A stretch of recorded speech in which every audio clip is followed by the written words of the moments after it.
Inauguration Day, why were there two Bibles? What was in that blue box?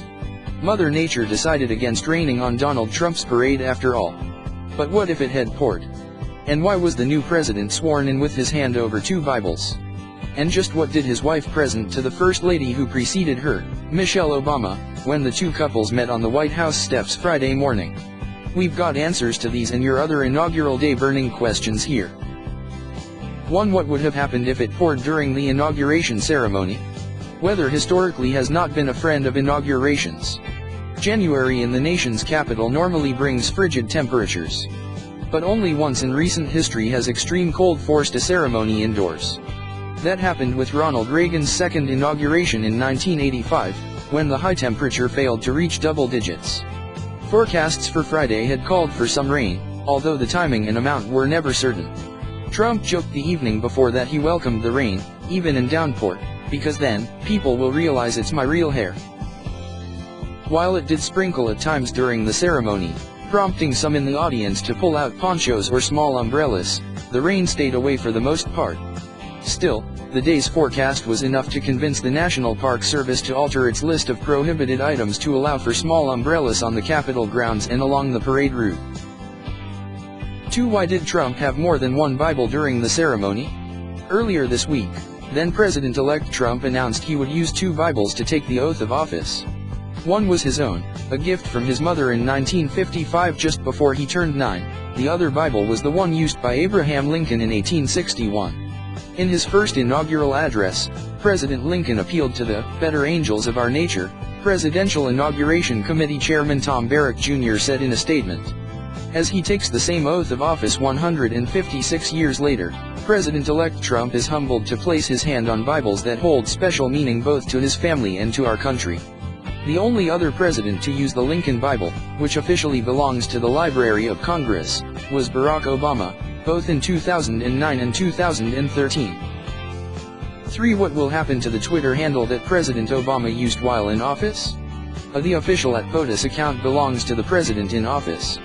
That means it now belongs to Trump, even though he continued to tweet under his personal @RealDonaldTrump handle even after he was sworn into office. Meanwhile, the @POTUS account remained empty for more than 2 hours after the inauguration, when a photo of Trump was posted along with #Inauguration Day speech. All the previous tweets posted by Obama were transferred to the newly created @POTUS 44, which will serve as an archive. The @POTUS account itself has only been active for 2 years, replacing the more broadly named @White House. New owners also have taken over the Twitter handles @VP, which now belongs to Vice President Mike Pence, and @FLOTUS, which now features a profile picture of Melania Trump. 4. Where did the Obamas take off to once they left the inauguration? Officially back to being civilians, the former president and First Lady boarded a helicopter from the U.S. Capitol to their next destination. The chopper's pilot appeared to give the couple one final turn around the White House before heading to nearby Joint Base Andrews just outside the Washington border in Maryland. There, the Obamas addressed well-wishers before taking their last trip aboard the presidential aircraft, referred to as Air Force One but only when the current commander-in-chief is flying. The Obamas then headed to Palm Springs, California, for a vacation with their teenage daughters, Sasha, 15, and Malia, 18. The family will then return to Washington and live in the city for another year while Sasha finishes high school. First, we're going to take a little break, Michelle Obama said in a video released earlier in the day by the newly created Obama Foundation. We're finally going to get some sleep and take some time to be with our family, and just be still for a little bit. 5. What was on the menu during the inauguration lunch? Trump has raved about his love for McDonald's and Kentucky Fried Chicken, and he always appreciates a good taco bowl, but the menu for the luncheon following his inaugural address was slightly more upscale.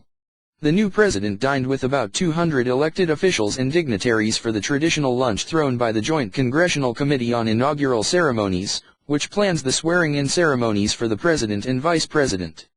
The luncheon, held inside the U.S. Capitol's Statuary Hall, featured a 3-course meal that started with Maine lobster and Gulf shrimp with saffron sauce and peanut crumble.